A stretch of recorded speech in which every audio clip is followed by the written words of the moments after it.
Hello investors, तो स्वागत है आपका बेसिक्स ऑफ स्टॉक मार्केट की इस सीरीज़ में। तो ये हमारा तीसरा वीडियो रहेगा इस सीरीज़ का। तो पहले वीडियो में मैंने आपको समझा था कि इन्वेस्ट क्यों करना चाहिए। सेकेंड वीडियो में हमने देखा कि कैसे इन्वेस्ट करना चाहिए, कौन से इंस्ट्रूमेंट्स हमारे लिए अवेलेबल है। तो आज के वीडियो में हम क्या देखेंगे कि फाइनेंशियल इंटरमीडिएटरीज कौन है हमारे मार्केट में, जो कि हमें हेल्प करती है स्टॉक बाय करने में, या हम स्टॉक कैसे बाय कर सकते हैं, तो कहाँ से हम बाय कर सकते हैं, और यहाँ अंदर जो भी इंटरमीडिएटरीज होती है जिनके थ्रू हम बाय कर सकते हैं, ब्रोकर और वो सब आज आपको समझा दूंगा। तो सबसे पहले तो एक बैंक के एग्जांपल के साथ समझाता हूँ आपको कि आपको समझने में आसानी हो। तो आप क्या करते हो, आप इन्वेस्टर हो, मान लीजिए आपने एफडी में पैसा रखा है, तो आप बैंक के इन्वेस्टर हो। आप क्या करते हो, बैंक में पैसा रखते हो। तो बैंक क्या करती है, वो जो आपने पैसा रखा है, मान लीजिए बैंक आपको 7% दे रही है आपके रखे हुए पैसे पे, एफडी पे। तो बैंक क्या करती है, उस पैसे को बिजनेस ओनर्स को दे देती है, या किसी भी जो भी उनके पास लोन लेने आता है उन्हें दे देती है।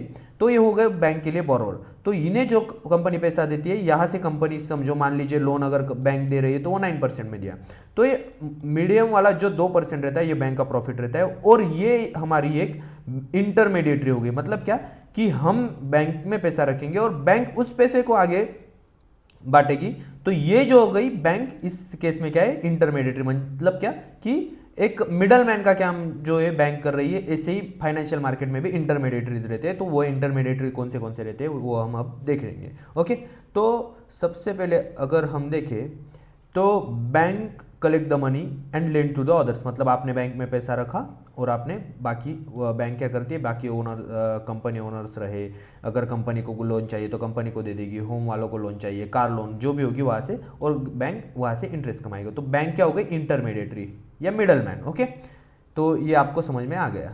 ओके, तो इसके बाद हम देखेंगे कि फाइनेंशियल मार्केट में कौन सी इंटरमीडिएटरीज रहती है। ओके, तो फाइनेंशियल मार्केट में क्या रहता है, फाइनेंशियल मार्केट में एक स्टॉक ब्रोकर रहता है जिसके थ्रू आप स्टॉक्स बाय या सेल कर सकते हो। ओके, तो स्टॉक ब्रोकर मतलब क्या कि एक ऐसी प्लेस जो आपको हेल्प करेगी बाय या सेल करने के लिए। तो आप इन्वेस्टर हो, आप ब्रोकर के पास जाते हो और ब्रोकर आपको स्टॉक एक्सचेंजेस के साथ आपको इन दोनों के अंदर का काम ब्रोकर करता है। और स्टॉक एक्सचेंजेस मतलब क्या, ये भी मैंने आपको पहले वीडियो में समझाया था कि आप स्टॉक एक्सचेंज पे जाके वहां से आप मनी देके आप स्टॉक्स खरीद सकते हो। तो स्टॉक एक्सचेंजेस के पास जाके ब्रोकर आपको आपके शेयर खरीद के देता है। तो ये अंदर वाला जो काम करता है, ये इंटरमीडिएटरी काम जो करता है, इसे कहा जाता है स्टॉक ब्रोकर। ओके, तो ये स्टॉक ब्रोकर्स रहते हैं। तो सबसे अगर हम टॉप मोस्ट पे देखें तो इंडिया में है हमारी सेबी। सेबी मतलब क्या, security exchange board of India.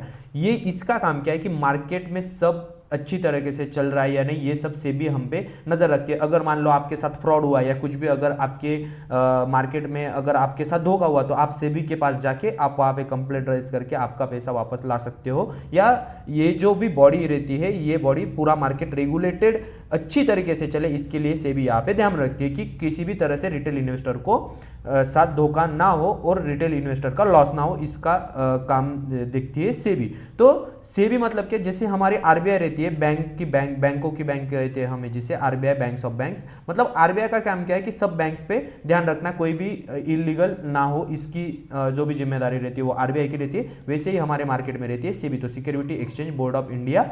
इसका काम होता है कि मार्केट पे ध्यान रखिए और सब प्रैक्टिसेस फेयरली हो रही कि नहीं, ये काम करती है हमारी सेबी। तो इसके बाद आती है एक्सचेंजेस। एक्सचेंजेस मतलब क्या कि जहां पे मार्केट, जहां पे स्टॉक्स बाय या सेल होते हैं। तो एक्सचेंजेस जैसे पहले वीडियो में मैंने आपको बताया था, तो फिर भी यहाँ पे एक बता देता हूँ कि एनएससी और बीएससी ये दो हमारे एक्सचेंज है, ये बम्बई में दोनों है।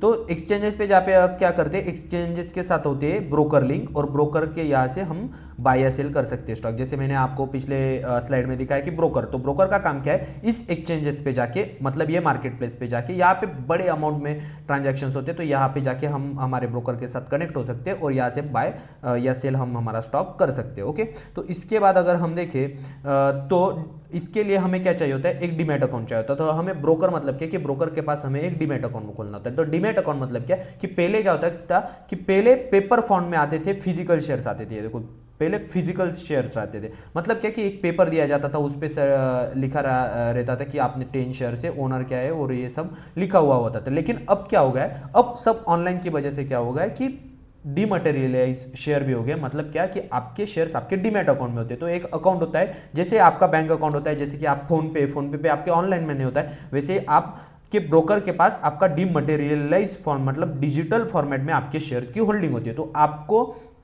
जैसे अब बैंक अकाउंट खोलते हैं वैसे आपको एक डीमैट अकाउंट खोलना होगा आपको अगर स्टॉक मार्केट में इन्वेस्ट करना है तो। ओके, तो डीमैट अकाउंट क्या होता है, स्टॉक वहां पे आप रख सकते हो, म्यूचुअल फंड वहां पे रख सकते हो, या बॉन्ड मतलब जो भी आपकी सिक्योरिटीज है उसका एक लॉकर मतलब डीमैट अकाउंट वहां पे आप सब रख सकते हो। और ये जो भी होता है ये आपके मोबाइल पे एसेस होता है, तो यहाँ से आप डेली चेक कर सकते हो कि आपको कितना लॉस हुआ, कितना प्रॉफिट हुआ, कौन सा स्टॉक अपने बाय करना है, कुछ भी अगर आपको करना है, वन क्लिक सब कुछ रहता है। तो यहाँ पे कुछ भी आपको टेंशन लेने का काम नहीं। एक डीमैट अकाउंट खोलने के बाद आपको वहाँ से आप फ्रीली ट्रेडिंग कर सकते हो या इन्वेस्टिंग कर सकते हो। ओके, तो उसके बाद अगर हम देखें तो इंडिया में 2 अच्छे डीमैट प्रोवाइडर है, मतलब डीमटेरियलाइज फॉर्म जो शेयर प्रोवाइड करते हैं या जो भी ब्रोकर है वो 2 अच्छे ब्रोकर है। तो सबसे पहले तो मैं आपको बताऊंगा कि जीरोधा, ये कोई भी सजेशन नहीं, ये सिर्फ मैं मेरे लॉन्ग टर्म इन्वेस्टिंग के जो भी एक्सपीरियंस है उसके साथ बता रहा हूँ कि ये ब्रोकर मैं यूज़ करता हूँ, इसलिए मैं आपको ये बताता हूँ। तो सबसे पहले तो जीरोधा हम देख सकते हैं। जीरोधा पे आप म्यूचुअल फंड रहो,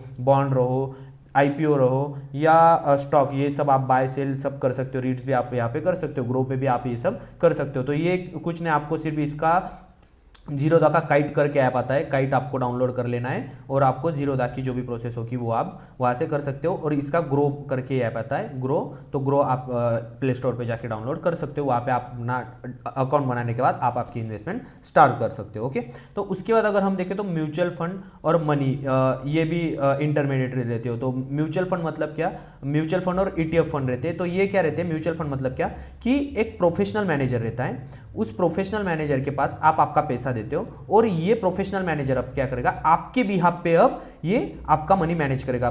कुछ पैसा स्टॉक में डालेगा, कुछ बॉन्ड में डालेगा, कुछ गोल्ड में डालेगा। तो म्यूचुअल फंड का भी मैं आने वाले सीरीज में म्यूचुअल फंड की पूरी सीरीज बनाने वाला हूँ, ईटीएफ की पूरी सीरीज बनाने वाला हूँ। तो ये भी एक इंटरमीडिएटरी रहती है, मतलब कि क्या, इनके पास आप आपका पैसा देते हो और ये एक प्रोफेशनली आपका पैसा मैनेज करके आपको अच्छा खासा रिटर्न जनरेट करके देते। तो ये सब हो गए हमारे इंटरमीडिएटरीज इन मार्केट। और उसके बाद अगर हम देते तो इंश्योरेंस, आपने सुना होगा, तो इंश्योरेंस, ये भी इंश्योरेंस कंपनी जो भी होती है वो एक इंटरमीडिएटरी रहती है फाइनेंशियल मार्केट की। वो कैसे कि आप हर साल कुछ तो प्रीमियम वहां पे बेचते हो, और अगर समझो कुछ भी आपको अगर मतलब कुछ भी प्रॉब्लम आया, मान लीजिए किसी का हॉस्पिटल प्रॉब्लम है या कार इंश्योरेंस है तो कार रिलेटेड प्रॉब्लम है, तो इंश्योरेंस कंपनी का उस समय काम क्या है, आपको तब उस समय आपने जो प्रीमियम दिया उसके बदले में इमरजेंसी सिचुएशन में आपको पैसा वापस करना। तो ये क्या हो गई, ये भी इंश्योरेंस कंपनी, ये एक इंटरमीडिएटरी हो गई जिस पे आप प्रीमियम भरते हो, उसके बाद अगर आपको इमरजेंसी आई तो ये आपको पैसा वापस करती है। तो ये सब हो गए फाइनेंशियल मार्केट के इंटरमीडिएटरीज। तो आपको सबसे इंपॉर्टेंट जो ध्यान में रखने, तो ध्यान में रखिए SEBI security exchange board of India, ये होता है बॉस सब मार्केट का, क्योंकि मार्केट फेयर चले इसके लिए सेबी हमारी बॉडी रहती है। अगर आपको मार्केट में कुछ भी प्रॉब्लम आया या आपके साथ धोखा हुआ तो आप सेबी को कंप्लेन करके आप वहां से आपका रिफंड ले सकते हो। जैसे आरबीआई होती है बैंक्स ऑफ बैंक्स, वैसे ही सेबी यहाँ पे पूरे मार्केट पे ध्यान रखने के लिए होती है। 2 मेजर एक्सचेंजेस है जिनका नाम है एनएससी और बीएसई, ये 2 मेजर एक्सचेंजेस को भी आपको ध्यान में रखना चाहिए। उसके बाद स्टॉक ब्रोकर हमने देखे कि स्टॉक ब्रोकर क्या, कि स्टॉक ब्रोकर मतलब जहां पे जाके आप आपका डीमैट अकाउंट खोल सकते हो और वो डीमैट अकाउंट खोलने के बाद आप वहां से ट्रेडिंग या इन्वेस्टिंग कर सकते हो। तो स्टॉक ब्रोकर में भी मैंने आपको 2 ऑप्शन बताए, तो यहाँ पे जाके आप आपका अकाउंट खोल सकते हो। तो आने वाले वीडियोज में मैं आपको अब बताऊंगा कि कैसे ट्रेडिंग करनी है या कैसे हम इन्वेस्टमेंट हमारी स्टार्ट कर सकते हो। तो